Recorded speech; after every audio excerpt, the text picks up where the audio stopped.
ንስሐ የገባ ሰው ስታይ ተጠንቀቅ። ንስሐ የገባ ሰው አንዱ ያልተጠነቀቀው አኪጦፌል የልቡን ሐሳብ ብቻ ሳይሆን ስለ ቃሉ አልተጠነቀቀ። ይሄ ከጋለሞታ ጋር ገንዘቡን የጨረሰ ኧረ እባክህ ንስሐ ገብቷል ወንድም እኮ ነው ገንዘብን ሁሉ አባክኖ ኧረ ቃልህን ጠብቅ ብራዘር። ከገንዘብ ከብር ከወርቅና ከግብዣ በላይ ንስሐ እኮ ገብቷል። እኔ አይገባኝም። ፍትህና ምሕረት ተናንቆ ማለት አልገባውም። ትመልስላቸው ዘንድ አስነሳኝ። ወድቄያለሁ እኮ አልጋ ላይ እና አንድ ነገር ካረከኝ እነሳለሁ። ማረኝ። ገድያለሁ፣ አመንዝሬያለሁ። ጌታ ሆይ አልደብቅህም፣ ድራማም አልሰራም፣ ማረኝ እባክህ አሉ። እግዚአብሔር ግን እንደ አኪጦፌል አይደለም።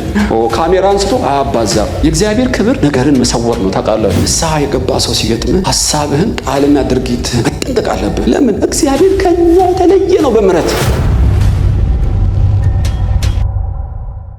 መዝሙረ ዳዊት በቅንፍ ምዕራፍ 41ን በጌታችን በኢየሱስ ስም አነባለሁ። ለችግረኛና ለምስኪን የሚያስብ ምስጉን ነው። እግዚአብሔር በክፉ ቀን ያድነዋል። እግዚአብሔር ይጠብቀዋል፣ ሕያውም ያደርገዋል፣ በምድር ላይም ያስመሰግነዋል። በጠላቶቹ እጅ አያሳልፈውም። እግዚአብሔር በደዌ አልጋ ላይ ሳለ ይረዳዋል፣ መኝታውንም ሁሉ በበሽታው ጊዜ ያነጥፍለታል። እኔስ አቤቱ ማረኝ፣ አንተን በድያለሁና ነፍሴን ፈውሳት አልኩ። ጠላቶቼም በላዬ በክፋት ይናገራሉ። መቼ ሞታል ስሙ መቼ ይሻራል ይላሉ። እኔን ለማየት ቢገባ አንድ ሰው ነው ማለት በኋላ እናየዋለን። እኔን ለማየት ቢገባ ከንቱን ይናገራል። ልቡ ኃጢአት ሰበሰበለት፣ ወደ ሜዳ ይወጣል ይናገራልም። በላዬ በመተባበር ጠላቶች ሁሉ ይንሾካሾኩብኛል፣ በእኔ ላይም ክፋትን ያስባሉ። ክፉ ነገር መጣበት፣ ተኝቷል፣ ከእንግዲህ ወዲህ አይነሳም ይላሉ። ደግሞ የሰላሜ ሰው የታመንኩበት እንጀራዬን የበላ በእኔ ላይ ተረከዙን አነሳ። አንተ ግን አቤቱ ማረኝ፣ እመልስላቸው ዘንድ አስነሳኝ። ጠላት እልል አይልብኝምና ስለዚህ እንደወደድከኝ አወቅኩ። እኔን ግን ስለ ቅንነት የተቀበልከኝ፣ በፊትህም ለዘላለም አጸናኸኝ። ከዘላለም እስከ ዘላለም የእስራኤል አምላክ እግዚአብሔር ይባረክ፣ አሜን አሜን ይላል። አሁን አንድ የምነግራችሁ ታሪክ አለ። በእውነት እንደው ስብከት ለማጣፈጥ ነው እንዳትሉኝ። እውነት በአይኔ ባላይም የታመነ ሰው የነገረኝን ነው የምነግራችሁ። ወደ ውጭ ሀገር ለ4 ዓመት ትምህርት እሄዳለሁ አለው ጓደኛውን። እና ምን ላርግልህ አለው። አሁን ያው ካንተ የሚቀርበኝ ማን ነው? ሚስቴን፣ ልጄን፣ ቤቴን፣ ኑሮዬን እንደኔ ሆነ ጠብቅልኛል። አረ ችግር የለውም እንኳን ላንተ በሰላም እግዚአብሔር ይመልስ ተባባሉ። እና ያም ልቡን በጓደኛው ላይ ጥሎ የቤተሰቡን ጉዳይ ትምህርቱን እየተማረ ጓደኛውም ከጓደኛው አደራ የተባለውን ለመወጣት ሚስቱና ልጆቹን እየጎበኘ ሽር ጉድ ሲል ድንገት አንድ ቀን ወደቀ እና ያው አረገዘች። ከጓደኛው አረገዘች፣ ወለደች። እና ባሏም 4 ዓመቱን ጨርሶ ሲያይ አንድ ትንሽ ልጅ ድክ ይላል። ሌላ ልጅ ነበረው፣ ሁለተኛ ልጅ ድክ ይላል። ገባው። ስለዚህ ና አለው ጓደኛው። ሚስትየውንም ጠራ፣ ሁለቱም ልጆቹ አሉ። እና ያ ጓደኛው አደራ ያልተወጣው ጓደኛ እግሩ ላይ ወደቀ። ምንም ዝብዝብ ውስጥ አልገባም። በእውነት በእርግጥ ልጠይቅ ሁልጊዜ ሽር ጉድ ስል ደሊብሬት ሊሆን ብዬ ባይሆንም የማይገባ ነገር አድርጌያለሁ እና በኃጢአት አንድ ነገር ለምንሃለሁ ማረኛል። ይሄ ይቅርታ የተጠየቀው ሰው ያደረገው ነው የገረመኝ። እንደው ውሸትህን ነው እንዳትሉኝ አልኳችሁ። በቃ አደራ ስላልኩ ሚስቴንና ልጄን ለመጠየቅ ወጣ ገባ ስትል ወደቅ። አንተም ጓደኛዬ ነህ፣ እሷም ሚስቴ ነች። ይሄ ከአንተ የተወለደውም ልጃችን ነው፣ ህይወት ይቀጥላል አለው እና የተነገረኝን ሰው ስከታተለው ከልቡ በሐሳቡም በድርጊቱም ፍጹም ይቅር እንዳለው የምታዩት ጓደኝነቱን እስኪሞት ድረስ አላቆመም። እና በጣም ብዙ ታሪክ የተሰራባቸው ትልልቅ ነገር ያደረጉ ናቸው በሀገራችን ላይ። በእርግጥ ይሆናልን አይደል? ጓደኛዬ ከሚስቴ ወልዶ አትሊስት ይቅር ብለውም ጓደኝነቱን ግን መቀጠል አቅም አለኝን? ምን አይነት የልብ ስፋትና ምን አይነት መለኮታዊ እውቀት ይሄ ሰው አገኘ ይላሉ። ዛሬ የምናጠናው ርዕስ ንስሐ የገባ ሰው ስታይ 3 ነገር እንዳታደርግበት ተጠንቀቅ የሚል ነው። ረጅም ነው የዛሬው ርዕሱ። ንስሐ የገባ ሰው ስታይ 3 ነገር እንዳታደርግ ተጠንቀቅ በሚል ርዕስ ነው ይህን ክፍል የምናጠናው። ጌታ እንዲያስተምረን እንጸልያለን። አመሰግናለሁ። ጸጋ ካልሰጠ ሁሉ ባንተ ሆነ፣ ከሆነው አንድስ እንኳ ያላንተ አልሆነም። ጌታ ሆይ ምሕረት አብስተህልን፣ እድሜ ጨመረህልን፣ ሁሉን ያዘጋጀህ የዘላለም አምላክ እናመሰግናለን። አሁንም በምንሰማው ቃል ልባችን ሰፍቶ ጥበብ እንድናገኝ በተለይ በዚህ ክፉ ዘመን እርቅን በማይሰሙ ንስሐም በማይቀበል በቀልና እልህ በተሞላ መጨረሻው ዘመን ላይ ያለንና እንዴት መኖር እንዲገባን ቃልህን አስተምረን። ክብር ለአንተ ይሁን፣ ስለ ስምህ ብለህ ስማን። አሜን። ይሄ ክፍል መዝሙረ ዳዊት ምዕራፍ 41 ስታዩ ባክግራውንዱን ነግሬያችሁ ነው ወደ ክፍሉ ምገባው። በእርግጥ እና ዳዊት ሁላችሁ የምታውቁት አመነዝሯል። በተለይ ከቤርሳቤ ጋር ሆን ብሎ አይደለም። ድንገት መስኮት ሲከፍት ራቁቷን ስትታጠብ አያት። እንግዲህ እንደ ሶደሬ ከተራራ ውስጥ የሚፈልቅ የሞቀ ውሃ ይኖር ይሆንን እላለሁ እንጂ እኮ ቤቷ በብረቁና መታጠብ ትችላለች። ግን እሷም ሆን ብላ አይመስለኝም ባል እንደሌላት ወይም ባሏ ውጭ ሀገር ለጦርነት እንደሄደ አይነት ሰው ራሷን አልጠበቀችም። ዳዊትም በእርግጥ ተቀጣጥረው ሳይሆን ድንገት የሆነ ነገር መስኮቱን ሲከፍት ድንገት አያት። ታውቃላችሁ፣ ፍጦት ስሜት ያዘው። ብዙ ሚስቶች ነበሩት በእርግጥ እና እቺ ሴት ማነች ብሎ ጠየቀ ማለት ነው። የልቡ ምኞት ሚስጥሩ ተገለጠ። ስለዚህ የነገረው ሰው የሴኩሪቲ ሰዎች ፈጥነው ነው መልስ የሰጧት። እቺማ የኬጢያዊው የኦርዮ ሚስት ከዛስ የኤልያብ ልጅ ነች አሉት። ሁለት መረጃ ነገሩት። አባትየው ኤልያብ ይባላል። ማን መሆኑን ነግራቸዋለሁ በእውነት። ባሏ ደግሞ ምንም እስራኤላዊ ቢሆንም ኬጢያዊ ነው። ያንተው ደግሞ የታመነ ወታደር ነው። ስለዚህ በግድ አምጡልኝ አለ። ከእሷ ጋር ወደቀ ማለት ነው። ከኢዮአብ ጋር ተመሳጥረው ቅኑን የእግዚአብሔርን ባሪያ ኦርዮንን ገደሉት። ስለዚህ ናታን ፊት ለፊት መጥቶ ገሰጸው። ለጠላት መሰደቢያ አድርገሃል፣ ሰይፍ ከቤት አይርቅም እና ስንፍና አድርገሃልና እቀጣለሁ፣ በአንድ በግ 4 በግ ትከፍላለህ ያለው ያው ዳዊት ባለው አፍ ጸናለት። ትዝ ይላችኋል። አራት በግ ነው የሞተበት እኮ። ሕፃኑ ልጅ ሞተ፣ አዶንያስ አይደለም፣ አቢሴሎም ሞተ፣ 3 ልጆች አኪጦፌል 3 ልጆች ነው የሞቱበት። 4 ልጆች። ሕፃኑ ልጅ ሞቷል፣ አቢሴሎም ሞቷል፣ አዶንያስ ሞቷል፣ ማነው አንዱ አምኖን ሞቷል። 4 በግ ይክፈል ብሏል። 4 ከፍሏል። ሆኖም በዚህ ብቻ አላበቃም። ናታን በብርቱን የገሰጸው ታውቃላችሁ። በሕግ ዘመን ስለነበረ ሕጉም ይከሰዋል፣ ነቢዩም ይከሰዋል፣ ሕሊናው ይከሰዋል። አያችሁ፣ መረጃ ተገኘበት። ማመንዘሩ ሳያንስ ንጹሕ ደም ባሪያዬ የተባለ ሰው በሱ እጅ መሞቱ አምኗል ዳዊት። በኋላ ናታን ከወጣ በኋላ ንስሐ ቢገባም ዳዊት በጣም በብርቱ ታሞ ነበር ይባላል። ምዕራፍ 41 በዚህ ሰዓት ነው የተዘመረው። ምግብ አልበላም እና እንዲያውም ዝቅ ብላችሁ ምዕራፍ 6 ብታነቡ እንቅልፍ አንሶላውን በእንባ ያራሰበት፣ አጥንቶቹ የተለያዩበት፣ መንፈሱ እጅግ የታወከበት ጊዜ ነበር። በእርግጥ እኔም በሆን እንደዛ ነው መሆኑ እና ያ የተቀባ እግዚአብሔር ሲያዝንበት እና ከእንጀራ ራቀ፣ ከእንቅልፍ ራቀ፣ ሰውነቱ እየመነመነ መኝታው አልጋ ላይ እየረዘመ መጣ ማለት ነው። አሁን በዚህ ሰዓት ነው ይሄ ክፍል የተጻፈው። የሚገርማችሁ የዳዊትን አበሳ ያበዛው የኦርዮ መሞትና የቤርሳቤ መነወር ብቻ ሳይሆን የቤርሳቤ ባክግራውንድ ነው ያከበደው። የቤርሳቤ አባት ኤልያብ ይባላል። ከ30 ኃያላን አንዱ ነው። የቤተ መንግስት የክብር ዘብ ኃላፊ ነው። በጣም የታወቀ ሰው ነው አባቷ ኤልያብ። ከሱ በላይ በጣም የሚያከብደው የኤልያብ አባት አኪጦፌል። ምናልባት ጥቅስ ልንገራችሁ። 2ኛ ሳሙኤል 11:3 ላይ ኤልያብ እንደሆነ አባቷ ይናገራል። 2ኛ ሳሙኤል ምዕራፍ 23 ቁጥር 34 ላይ የኤልያብ አባት አኪጦፌል እንደሆነ ይናገራል። ይሄ ሰው ማን ነው? አኪጦፌል ማን ነው?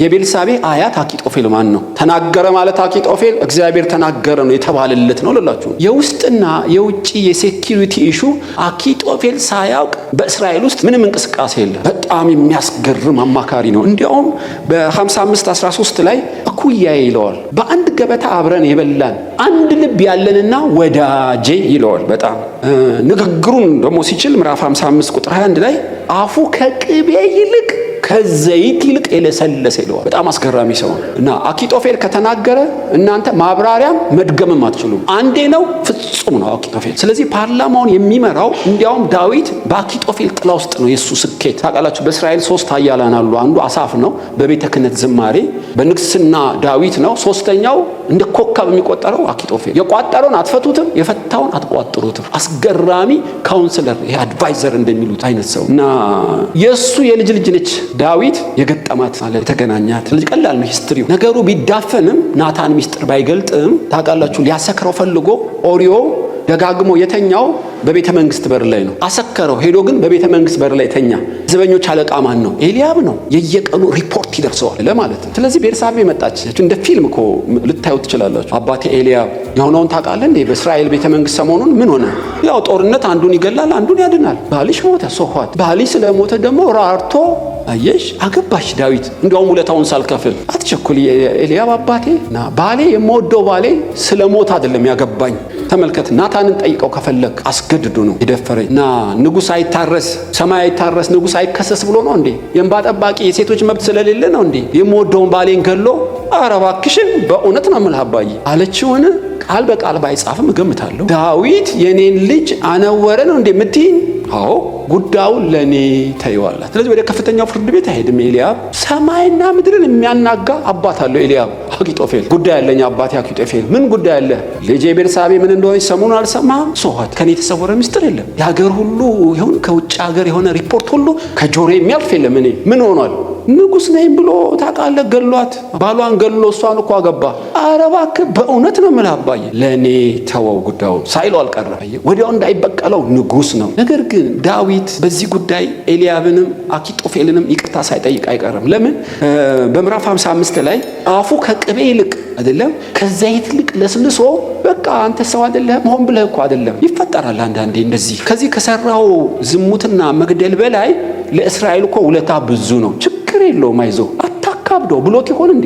ዳዊት ይቅርታ ቢጠይቅም አቢሴሎም አኪጦፌል ግን ምቹ ጊዜ ይጠብቅለት ነበር። ለምን? በመዝሙር ውስጥ እንደተናገረው ሳይሆን በልቡ ሰልፍ ያስብ ነበር። አንደበቱም እንደተሳለ ምላጭ ተዘጋጅቶ ነበር ይላል። ምቹ ጊዜ ሲጠብቅለት ዳዊት ታመመ። ፓርላማው ያየዋል ተኝቷል እና የውጭ ጠላቶች ብዙ ናቸው። ህመሙ በዛ ዳዊት እና በደህንነት ተደብቋል። ህዝብ እንዳይታወቅ ታውቃላችሁ። የተመረጡ ሰዎች ነው የሚጠይቁት እና አኪጦፌል ሊያየው ገባ። በዚህ ሰዓት በመንፈስ የተነዳውና የተጻፈው ነው እማነብላችሁ።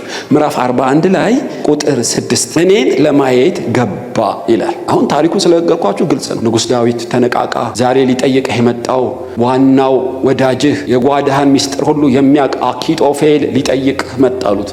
ተንቀጠቀጠ ዳዊት። እግዚአብሔር ይማርህ አይዞህ እንማልድልሃለን ጾም ጸሎት ይታውጅልሃል የሚል አይደለም የመጣው። ካሜራ አንስቶ ነገሩን ሊያጥለጥለው እንደ አክቲቪስት ሆኖ እንደሚመጣ ገብቶታል። የዘላለም አምላክ ጉድ ይፈላ አለ ማለት ታሟል ዳዊት ተኝቷል። ወንበር አምጡት ለታ ከንጉስ ጎን ይቀመጥ። ደህና ነህ ንጉስ ዳዊት? አሞኛል አኪጦፌል። መንግስቱ ደህና ነው? ወታደሮች እንዴት ነው? ከንቲባዋ ደህና ነች? ስለ ሀገር ጉዳይ ሁሉ ሰላም ነው እኔ እያለሁ አይዞህ ስለዚህ አታስብ ህመምን ብቻ አስተናግድ ሊለው ይችላል ከጎኑ ቁጭ ብሎ። ነገር ግን በልቡ በሐሳቡ የሚያስበውን መንፈስ ቅዱስ ለዳዊት ገለጠለት። ዳዊት ከጎነ ሙዝ ብርቱካን ይዞ ጤንነትን ሊጠይቅ የመጣው አኪጦፌል ምን እንዳሰበብህ ታውቃለህ? ኧረ አላውቅም ጌታ ሆይ ልግለጥልህ እኔ ምን እንዳሰበ። ቁጥሩን ይውጥ ቁጥር 8 እኔን ለማየት ቢገባ ከንቱን ነገር ይናገራል። ልቡ ኃጢአት ሰበሰበለት ወደ ሜዳ ይወጣል ይናገራል። በላይ በመተባበር ጠላቶች ሁሉ ይንሾካሾኮብኛል። በእኔ ላይም ክፋት ያስባሉ። ምን ብለው? ክፉ ነገር መጣበት ተኝቷል ከእንግዲህ ወዲህ አይነሳ። ከጎኑ ቁጭ ብሎ ምን ይላል? የያዘው በሽታ ከባድ ነው። ይሄ ነገር ከአፈር ሳይደባልቀው አይለቀው። ክፉ በሽታ ይዞታል ይሞታል አይነሳም ይለዋል በልቡ። አየህ በሐሳቡ እኮ እንዲህ እያሰበብህ ነው። እግዚአብሔር ይማርህ እያለኝ በልቡ ይሞታል ይለኛል። ይኸውልህ የሰው ነገር አየህ ሊበቀል ነው። ቂምና በቀል ስለያዘ ምሕረትን አይፈልግም። የዘራውን አሳጨደው። እግዚአብሔር የስራውን ሰጠው ሰይ እያለ ነው በልቡ። የሚገርም ነው። አኪጦፌል ንስሐ የገባውን ምስኪኑን ዳዊትን ባገኘው ጊዜ ሐሳቡን አልጠበቀም። ዛሬ 3 ነገር ነው የማካፈላችሁ። ንስሐ ለገባ ሰው 3 ነገር ተጠንቀቅ። አንደኛስ የልብህን ሐሳብ ተጠንቀቃለህ። አቤሴሎም አልተጠነቀቀ አይነሳም ብሎ 4 ነጥብ ደመደመ። እንዲያውም አሁን በኢትዮጵያ ኮንቴክስት እኮ ብታደርጉት በዩቲዩብ መረጃ ለቀቀ። አልቆለታል በሱ ፋንታ ሌላ መሪ እንምረጥ በአይኔ ነው ያየሁት ሊለው ይችላል። ክፋቱን የሚጠብቁ ሟርተኛ ሆኖ ቁጭ አለ። በልቡ ያሰበውን አጋጣሚ ሲያገኝ ጻፈው፣ ቀረጸው፣ ለቀቀው ማለት እንደዚህ እኮ ነው የሚያስብብህ። እንደዚህ ነው የሚያስብብህ። እንደዚህ ነው ንስሐ የገባ ሰው አንዱ ያልተጠነቀቀው አኪጦፌል የልቡን ሐሳብ ብቻ ሳይሆን ቃሉን ስለ ቃሉ አልተጠነቀቀ። ቃሉን ይው ቁጥር 7 ምን ይላል?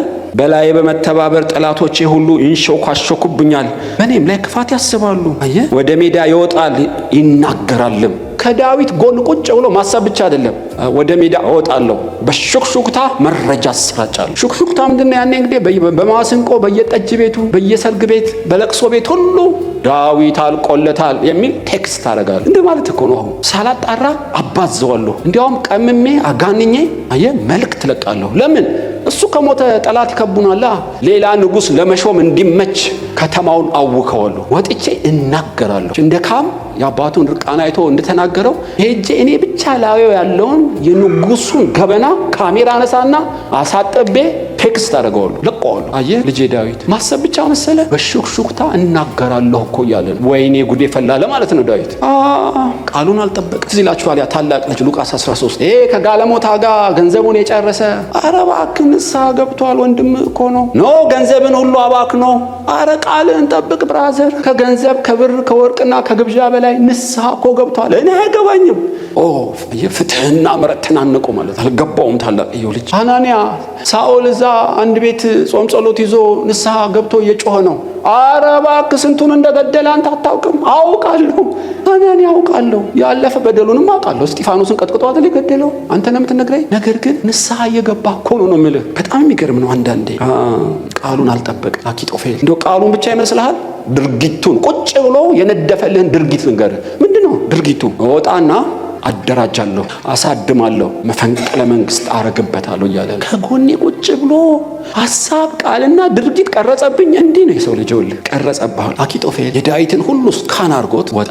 አያችሁ፣ የወጣው እንደገባ አይደለም። ብዙ ጋዜጠኞች ይጠብቁታል፣ አነፍናፊ አክቲቪስቶች ይጠብቁታል። አየህ፣ በቢሮ ንጉሥ ዳዊት እንዴት ነው ብሎ መግለጫ የሚሰጥበት ቢሮ ይጠብቀዋል። አልተጠነቀቀም። አኪጦፌል ሐሳቡን ወደ ቃል ቀየረው፣ ቃሉንም ወደ ድርጊት ቀየረው። ኃያላንን ሰብስቡልኝ፣ ሰውየው አይነሳም ከሞት በፋንታው አቢሴሎምን ማንገስ አለብን። ከሳኦል ላይ መንፈሱ እንደተወሰደ ከዳዊት እንደተወሰደ እርግጠኛ ነኝ። የሚናገረው በቀልም ስላለበት ቂምም ስለያዘ መልካም አጋጣሚውን ተጠቅሞ ዳዊትን ሊደመጥጠው ነው የፈለገው። ይገርማችሁ፣ ነብዩ ናታን ፈርዶበት ዝሙትና ደም ተገኝቶበት እግዚአብሔርማ አይለቀውም። 100% አኪጦፌል እርግጠኛ ሆነ። አንድ ያልገባው ሚስጥር ያልደረሰበት ከፍታ አለ፣ ንስሐ የሚባል በዳዊት ዘንድ የተጠበቀ አኪጦፌል የተሰወረ። የሚገርማችሁ አኪጦፌል እንደገባ እግዚአብሔርም ገባ በተራው። እንዲህ ልበላችሁ እና ቁጥር 4 ላይ እግዚአብሔር ሲገባ አንድ ድምፅ ሰማ። ምን ይሰማ? ኦ ጌታ ሆይ እኔን አቤቱ ማረኝ፣ አንተን ነው የበደልኩት እና ነፍሴን ፈውሳት ሲል ሰማው። ከዛ ደገመለት ቁጥር 10 ላይ አንተ ግን አቤቱ ማረኝ እመልስላቸው ዘንድ አስነሳኝ። ወድቄአለሁ እኮ አልጋ ላይ እና አንድ ነገር ካረከኝ እነሳለሁ፣ ማረኝ። ገድያለሁ፣ አመንዝሬአለሁ፣ ጌታ ሆይ አልደብቅህም፣ ድራማም አልሰራም፣ ማረኝ እባክህ አለው። እግዚአብሔር ግን እንደ አኪጦፌል አይደለም። ካሜራ አንስቶ አያባዛም። የእግዚአብሔር ክብር ነገርን መሰወር ነው። ታውቃላችሁ፣ ነገስታት ነው የሚጎለጉሉት። ዳዊት አለው እዛው ላይ ስታየው ቁጥር 11 ለአንድ ቃል ልግባልህ፣ ጠላት እልል አይልብህም፣ ምሬሃለሁ፣ ወድጄሃለሁ፣ አስነሳሃለሁ፣ ካንተ ጋር ነኝ አለ። ከኔ ጋር ነህ? ካንተ ጋር ነኝ። አየህ፣ ፍርድ እኮ የሚገባው ኃጢአትን የሰራው ግን ምሕረት ከፍርድ በለጠ። ማረኝ ስትለኝ የዳዊት ልጅ ማረኝ የሚሉት እኮ ለዚህ ነው። በአዲስ ኪዳን ልጄ ዳዊት ሆይ ምሬሃለሁ፣ 4 ነጥብ ተቀብዬሃለሁ፣ አስነሳሃለሁ፣ አየህ፣ አልጋህን አነጥፍልሃለሁ፣ በሐሳቤም በቃሌም በድርጊቴም ካንተ ጋር ነኝ። አይዞህ። ጠላት እልል ሊል ድንኳን ይዘጋጃል። ዳዊት ሞተ የሚል ጥሩምባ ተዘጋጅቷል። አቀባበሩ የት ነው የሚቀበረው የሚባል ሁሉ ተዘጋጅቶለታል። አስከሬኑ በንጉስ በር ሲወጣ በልባቸው እልል ሊሉ ያደፈጡ እያሉ ወገኖች፣ ያልታሰበ ያልተገመተ ነገር ነው። ንስሐ የገባውን ሰው ለሶስት ነገር ተጠንቀቅ የተባለው ለዚህ። ዳዊት ከመኝታው ተነስቶ አጥንቱ ጠንክሮ ስጋው ተፈውሶ ዘውድ ጭኖ የክብር ካባ ለብሶ ሞቱን ሲጠብቁ በር ሲከፈት እስከ ቅባቱ ተገለጠ።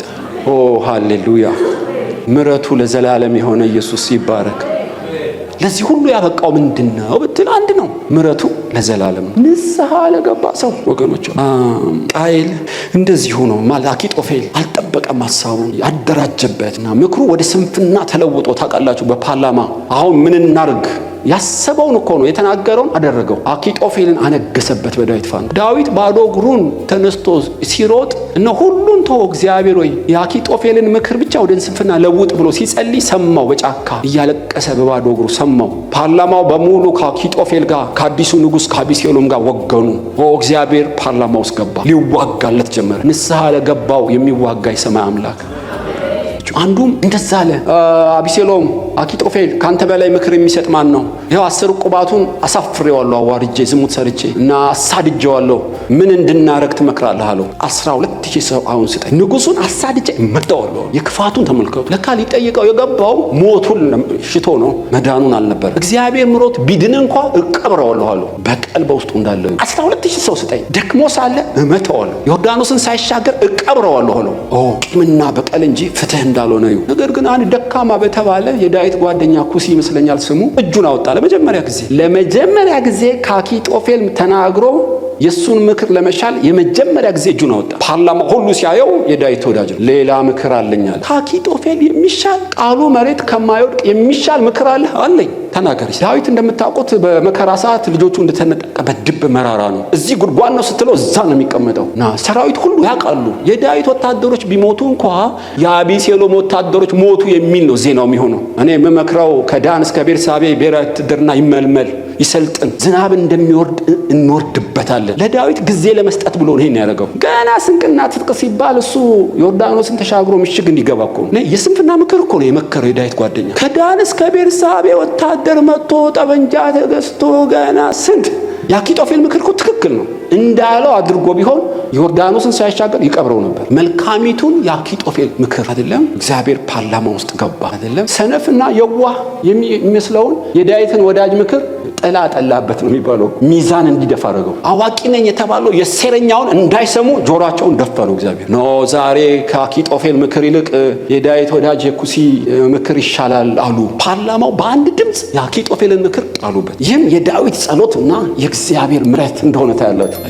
ፓርላማው ያጸደቀው ምክር እንደማያዛልቃቸው ስለገባው አእምሮ ሻርፕ አይደል? ፓርላማውን ረግጦ ወጣ አኪጦፌል። ብዙዎችን በምክሩ ከጉድጓድ ያወጣው አኪጦፌል በስሙን ይገመድ እንደ ሰነፍ ሰው ተሰቅሎ ሞተ። በአዲስ ኪዳን ይሁዳን የተሰቀለው፣ በእርግጥ በብሉይ አኪጦፌልም ተሰቅሎ እንዲያውም ትንቢት አምጥቶበታል። የሸንጋይና ንስሐ የገባውን ሰው ይቅር የማይለው ሰው የእድሜው እኩሌታ ይነጠቅበታል ይላል። እዛው ምዕራፍ 41 ሄዳችሁ ብታነቡ ግማሽ እድሜው ላይ ይቀጫል። ይሄ ከባድ ትንቢት ነው። ልክ እንደተባለው በግማሽ እድሜው ነው የሞተው አኪጦፌል። ከዚህ በላይ ሊኖር ተመድቦለት ነበር። ንስሐ የገባውን በሐሳብና በቃል በድርጊትም ምሕረት ማድረግ ሲያቅተው እድሜው ተቀነሰበት። የሰነፍ ሞት በጫካ ቤቱን አደራጅቶ ታንቆ ሞት። ማን ያምናል? አኪጦፌል ያንም ያህል አእምሮ ያለው ያንም ያህል ጸጋ ያለው አይደለም። ምክሩ ውልን የሚፈታ ከጉድጓድ የሚያወጣ ሰው የራሱ ምክር ራሱን አነቀ። በደሉ ምንድን ነው? ንስሐ የገባውን መማር ስላልቻለ እግዚአብሔር ጠላት ሆኖ እንደ ሰነፍ ሞት ተቀበለ። ተበተነ ሀሳቡ። ታውቃላችሁ እግዚአብሔር ጠላት ሆኖ እድሜውም አጠረ። ንስሐ ለገባው እግዚአብሔር የተቀበለው ዳዊት እንደ ዘንባባ እንደ ወይራ ማፍራት ጀመረ። እኔ የዳዊት ልጅ ነኝ ብሎ ሊጠራ አላፈረበት። ገርማችሁ እየለመለመ በሁለተኛ ቆሮንቶስ ምዕራፍ 2 ቁጥር 7 የአባቱን ሚስት እንጀራ እናቱን ዝሙት ሰርቶ ቤት ተከራይቶ ያኖራት የለምን? ስጋው ሰይጣን እንዲያበሰብሰው አሳልፌ ሰጥቻለሁ፣ ማንም ሰላም አይበለው፣ ነፍሱ ትድን ዘንድ ይህን ያረኩት ይላቸዋል። እና ምዕራፍ 2 ላይ ግን ሁለተኛ ቆሮንቶስ ምዕራፍ 2 ቁጥር 7 አሁን የሰይጣንን ሐሳብ አንስተውምና ስለተጸጸተና ንስሐ ስለገባ 3 ነገር አድርጉለት። ማሩት፣ ምር ያለው ብላችሁ እንዳታቆሙ፣ አጽናኑት፣ አጽናንቻለሁ ብላችሁ እንዳታቆሙ፣ የቀደመው ፍቅርን እስኪጸና ድረስ ተከታተሉት። ይሄን ካላረጋችሁ ሰይጣን ይጠቀምብናል አላቸው። ጳውሎስ እንደገና ይሄን ማድረግ ጀመረ። ብዙ የቆሮንቶስ ሰዎች ነከሱበት። እሱ እኮ ንስሐ ገብቶ ኦልሬዲ ተምሯል። አየህ፣ ታግስም ቅጽል ስም አውጡለት። ሐዋርያው ጳውሎስም ፈርዶበታል። ዝሙት ሰርቷል። አየው፣ ነከሱ። ልክ እኮ ነው። በደል በድሏል። እንደ ዳዊት በደል በድሏል። ግን የሚገርማችሁ በሰማይ አምላክ ፊት ንስሐ ገባ። ምሕረቱ ለዘላለም የሆነ ይቅር አለው። ሃሌሉያ! ምሕረቱ ለዘላለም ነው ወገኖች። ብዙ በተናገርኩ በዚህ አቅጣጫ ንስሐ ለገቡት እንዴት ፈጣን እንደሆነ ጥቂት ምሳሌ ነግሬያችሁ በእውነት ወደ ውይይት ነው የምንገባው። ከሁሉም ያስገርመኝ ይሄ ሚስጥር የተሰወረበት ኢዮአብ ይባላል። ኢዮአብ ማለት እግዚአብሔር አባቴ ነው ማለት በብሉይ ተቀብቶ እስኪሞት የዳዊት መከላከያ ሚኒስትር ነው ኢዮአብ። የእህቱ የጽሩያ ልጅ እኮ ነው ታውቃለህ። እና ኢዮአብ በጦር ሜዳ ከሳውል ጦር ጋር ሲዋጉ የሳውልን ጦር የሚመራው አበኔር ነው፣ የዳዊትን ጦር የሚመራው ኢዮአብ ነው። የኢዮአብ ታናሽ ወንድም እንደሚዳቋ ፈጣን የሆነው አሳሄል አበኔርን ሊገለው ፈለገ። የሳውልን ጀነራል ማለት ነው። ኧረ እባክህ እኔ አንተን ልገል አልፈልግም አሉ አበኔር። መግደል እኮ አቅቶኝ አይደለም፣ ወንድም ቂመኛ ነው። አንተን ከገደልኩ ወደ ስጋና ደም ጦርነት ይቀየራል። ያ ደግሞ ባዶ እጁን አንቆ ሊገለው ሲሮጥ በአንድ ጦር ሲወጋው አንጀቱ ተዘረገፈ። የአሳሄል የኢዮአብ ወንድም አንጀት። ነፍሱ ግን አልወጣችም። አንጀቱ ቢወጣ ጀነራል ኢዮአብ ከኋላ አገኘው፣ ወንድሙን አገኘው ማለት ነው። በአበኔር ጦር ተወግቶ ኢዮአብ አሳሄል ነፍስ ሳትወጣ የወጋህን ብቻ ንገረኛለሁ። አበኔር ወጋኛለሁ። የኔን ወንድም አበኔር ወጋኛለሁ። ሞተ፣ እጁ ላይ ሞተ ማለት። ኢዮአብም በአበኔር ቂም ያዝረት ይላል። ለብዙ ዓመት አሳደደው። ይገርማችኋል፣ ብዙ ደም ፈሰሰ። የአንድ ሰው ቂም አገርን እኮ ያተራምሳል። በበቀልና በቂም በእልህ በብዙ ተዋጋው። ግን እግዚአብሔር ከዳዊት ጋር ነበርና የዳዊት መንግስት እየበረታች የሳውል መንግስት እየደከመች መጣች። መጨረሻ አበኔር ባነነ። አታምኑ። ለሜምፊቦስቴ ምን አለው? እግዚአብሔር በእስራኤል ሁሉ ላይ ንጉሥ እንዲሆን ዳዊትን እንደቀባው አላውቅምን? እሄዳለሁ ወደ ዳዊት ይቅርታ ጠይቀዋለሁ፣ የእስራኤልን ሕዝብ ሁሉ አስገዛለታለሁ፣ እጄን ለዳዊት እሰጣለሁ አለ። ከ12 ነው ከ20 ሰዎች ጋር አበኔር ወደ ዳዊት ቤተ መንግስት የጦር ካምፑስ ገባለት። ለዘመናት ሁሉ ከሳውል ጋር አብረህ ያሳደድከኝ አበኔር ለምን መጣህ አለው። አንድ ነገር ላረግ ይቅር በለኛል። በየፍየል ዋሻ ጉድጓድ አሳድጄሃለሁ። ቁም ስቅል ነው እኮ ያሳየው። እንደተቀባህ እያወቅኩ ለጥቅሜ ይሆናል፣ ለዘሬ አድልቼ ይሆናል። ቢንያማዊ ስለሆነ ሳውል እኔም ቢንያማዊ ስለሆንኩ ለክብሬ ብዬ ይሆናል እንጂ ሳሙኤል እንደቀባህ በእስራኤል ላይ ንጉስ እንደሆንኩ አውቃለሁ። እያወቅኩ ነው ያጠፋሁት። ምንድነው የምትፈልገው? ማረኝ። ዳዊት ዝብዝብ ውስጥ አልገባም። መገበው፣ ይቅር አለው፣ ሸኘው ይላል። ታምናለህ? ሄዳችሁ አንብቡ። ይሄው ነው የዓመታት አበሳውን ሰረዘለት። እሱም ተምሮ የለም መማርን ያቀበተ በሐሳብም በቃልና በድርጊትም ፍጹም ማረው፣ ጋበዘውም ይላል። አፍኖ እኮ ሊገለው ይችላል። የጦር ካምፑስ ገብቶለት ሂሳብ እንተሳሰብ ሊለው ይችላል። ንስሐ የጠየቀን ሰው አደገኛ ነው። በኋላ ከዳዊት ጋር ታርቆ ሲመለስ ኢዮአብ በጓሮ በር መጣ። ወሬኞች ነገሩት። ለብዙ ዘመን ደም የተቃባው አበኔር መጥቶ ዳዊት እኮ ይቅር አለው። እኔ አላምንም፣ በእውነት ነው የምልህ። ይቅር ማለት ብቻ መሰለ? መገበው፣ በፍቅር ሸኘው ይሁን አለው። ኢዮአብ መጣ። አበኔር እጅ ገብቶ በሰላም ለቀቀው። እንዲህ አለው፣ ይቅርታ ጠየቀኝ፣ እኔ ይቅር አልኩት። ሊሰልልህ እኮ ነው የመጣው። በይቅርታ ሰበብ እኮ ታንክህን፣ ጀትህን ካሜራ ሊያነሳ ነው። እሱ ያንተ ትርጉም ነው። ይቅርታ ጠየቀኝ፣ ይቅር አልኩት አለ። የራስ ጉዳይ ብሎ ተወጥቸው። አበኔር ከዳዊት ጋር ይቅርታ ተጠያይቀው ስለተገባበዙ ቂመኛው ኢዮአብ ተከታትሎ መንገድ ላይ ደረሰበት። እኔ የምልህ አበኔር ጉዳይ አለኝ፣ የተላኩት ጉዳይ ከንጉሥ ጋር በእርግጥ ጨርሻለሁ። ምን የቀረ ጉዳይ አለ? አይ ሰው መስማት የለበትም እና እዛች ጓዳ እንነጋገራለን። ወደ ስርቻ ወስዶ ከላይ እያነጋገረው ከታች በጮይ ወቅቶ ገደለው። ጸሐፊው ስለ ወንድሙ ተበቅሎ ገደለው። ይቅርታ የጠየቀውን ሰው ገደለው። በሐሳብ በቃልና በድርጊት አልተጠነቀቀ። ዳዊት ሲሰማ ልነግራችሁ አልችልም። ኢዮአብ አበኔርን ገደለው። ይቅርታ የጠየቀውን ገደለው። 5 እርግማን። አንካሳ አይጠፋ፣ እንጀራ የሚጠፋበት ካንተ አይጠፋ። አይደለም ለምጻም ሆኖ እንደዚህ ያለው 5 እርግማን። ይገርማችኋል። የእህቱ ልጅ እኮ ነው። ከተቀባ ጀምሮ እኮ ያገዘውን ሰው ነው የሚረግመው። ለምን መንፈስ ቅዱስ በዳዊት ተቆጣ ብትሉ ይቅርታ የጠየቀውን ቂም ይዞ ገደለው። እንጀራ የሚያጣ አንካሳ ሰው ካንተ ቤት አይጠፋ ብሎ ረገመው።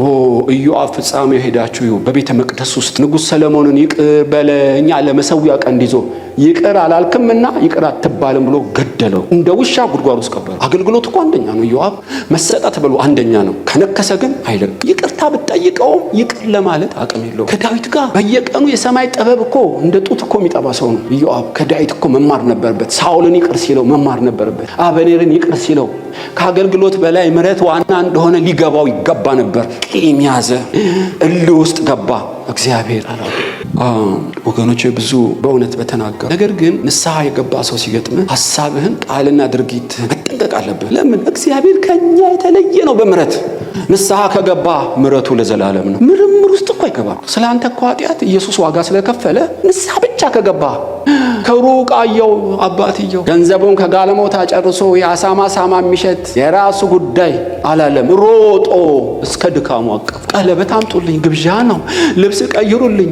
አባትየው እንደብድ አደረገው። ለምን?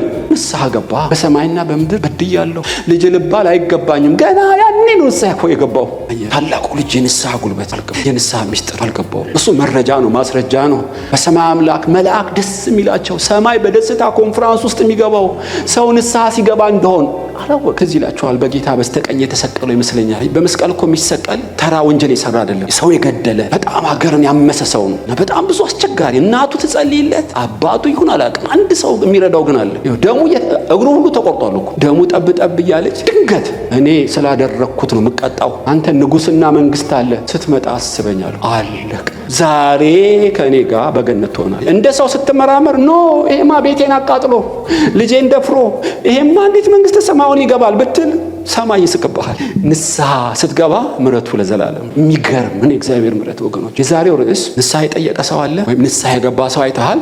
ልብህን ጠብቅ፣ እንዳታማው፣ ቃልህን ጠብቅ፣ ክፉ እንዳትናገር፣ ድርጊትህን ጠብቅ። ከአምላክ ነው የምትጋጨው። እግዚአብሔር እኮ ምሮታል። አለቅ ፋይሉን ማህተም አድርጎ ወደ መዝገብ ቤት መልሶታል። ዕዳና አበሳውን በጥልቅ ባህር ጥሎለታል። ምስራቅ ከምራቅ እንደሚርቅ ኃጢአትና አበሳውን አራቀልን። ሃሌሉያ። ሁላችን እኮ ተምረን ነው ወገኖች። ሃሌሉያ። በክርስቶስ ስናምን ተምረን ነው። ስለዚህ ነው እርስ በርስ ስንኖር ነገድ በነገድ ቋንቋ በቋንቋ ብሔር በብሔር ይቅርታ የጠየቀ ይቅር ማለት የቻለ ህዝብ ኢትዮጵያ ውስጥ ቢኖር ብላችሁ አስቡ። በእውነት የምር በሐሳብ በቃልና በድርጊት ይቅርታ ማድረግ ብንሰለጥን ኖሮ እችን የመሰለች አገርና አየር ይዘን ምድራችን ገነት በሆነች። ያስቸገረው የለበጣ ነው፣ እንደ አኪጦፌል ንግግሩ እንደ ቅቤ እንደ ዘይት፣ ልቡ ግን ሰልፍ ምቹ ጊዜ የሚጠብቅ። አየህ በጣም ያስገርም እኮ። ትንሽ እኮ ታመም አጉልተው አባስተው ይገሉሃል። አትሊስት በምልጃና በርኅራኄ እኮ አይጸልዩልህ። ብዙ ለታውለ ትንሽ አንድ ቀን ተሰወር ሌላ ታሪክ ጋዜጣ ነው የሚሰሩ። ጉድ እኮ ነው። ሰው ቢበድል እንኳን እምላችሁ አይደለም ሳይበድል፣ እግዚአብሔር ግን ንስሐ ለሚገቡ ምሕረቱ ለዘላለም አሜን። የንስሐን ሚስጥር እንድናውቅ እግዚአብሔር ይርዳ። በተለይ አክቲቪስቶች የሚባሉ ነገርን የሚጎለጉሉ የሚያጋንኑ ቃላቸው እንደ ዘይት እንደ ቅቤ ልስልስ ውስጣቸው ሰልፍ አለበት። እያንዳንዱ ቃል ስትመረምሩት ጥፋት ነው ያለበት። እቺ ነው አንዴ የሚኖሩዋትን ቃል ምን አለ በበጎነት ቢያውሉት አይደለም ለተናገሩት ቃል ፍርድ ቤት የሚያቆማቸው ላይኖር ይችላል። በታላቁ ቀን ግን መልስ ይሰጣል። በእነሱ ክፉ ቃል ስንቱ ተገደለ፣ ስንቱ መርዝጠና ስለ አንደበታችን ቃል ስለምንጠየቅ በሐሳብ በቃልና በድርጊት እርቅን ምሕረትን ሰብከንም እኮ አልሆነም እንኳን ክፋት ጨምረንበት። ያለው ክፋት ይበቃል እኮ እንኳን ጨምረንበት። ስለዚህ በተቻለን አጋጣሚ በቃል በስራና በሐሳብ ወደ ምሕረት አይደለም ወደ ይቅርታ ብናዘነብል እኛ ራሱ ብዙ ተጽዕኖ እናመጣለን። በእውነት የሀገሬን ሕዝብ እኔንም እግዚአብሔር ይፈውስ።